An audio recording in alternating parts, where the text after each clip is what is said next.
வந்து நடத்தப்படும்னு மத்திய அரசு அறிவிச்சிருக்கீங்க. சோ வந்து திமுக கிடைத்த வெற்றி அப்படின்னு சொல்லிட்டு அவங்க கிளைம் பண்றாங்க, இந்தியா கூட்டணிக்கு கிடைத்த வெற்றி அப்படின்னு கிளைம் பண்றாங்க. முதல்ல ஜாதிக்கு வெற்றி திமுக தேடுதா? சமத்துவம் நாங்க நீங்க கேட்ட கேள்விக்கு பதில் சொல்றேன். ஜாதிய பற்றிய விஷயத்தில் திமுக வெற்றி தேடுதா? மத்திய அரசு சென்சஸ்ல நாங்க கொண்டு வரோம்னு சொன்னோம், தப்பு ஒண்ணு இல்ல. பல பேர் கேட்டிருக்காங்க. இன் பிரின்சிபல் அப்ரூவல் நாங்க கேபினெட்ல கொடுத்திருக்கோம். ஆனா அது எங்களுடைய வெற்றி எப்படின்னு சொன்னா, ஜாதிய பத்தி பேசவே கூடாது டிஎம்கேல. அதனால எல்லாத்துலயும் அரசியல் ரீதியா லாபத்தை தேடுறதுக்கு முயற்சி பண்ணக்கூடாது. தமிழ்நாட்டுல சமத்துவத்தை கொண்டாங்க.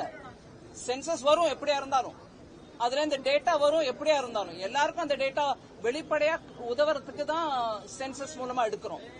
அதனால இதுல உடனே ஒரு குயுக்தி அதை திருப்பிக்கிட்டு நாங்க போராடினதுனால தான் எங்களுக்கு வந்துச்சுன்னு சொல்ல வேணாம்.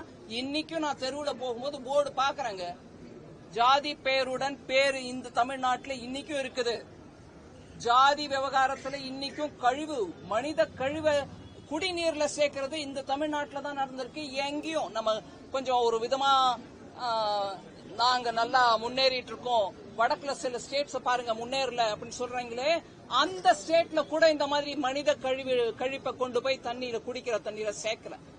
அதனால இந்த விஷயத்துல அரசியல் ரீதியா பார்க்காம, இதனால நம்ம அதுல இருந்து வரக்கூடிய டேட்டாவை வச்சுக்கிட்டு பின்தங்கி இருக்கிறவங்களுக்கு எப்படி இன்னும் வாய்ப்புகள் கொடுக்க முடியும்ன்றத பத்தி யோசிக்கணுமே தவிர, கொஞ்சம் நாங்க வென்றோம் நீங்க தோத்தோன்ற அந்த பேச்சை கொஞ்சம் விட்டுறணும்.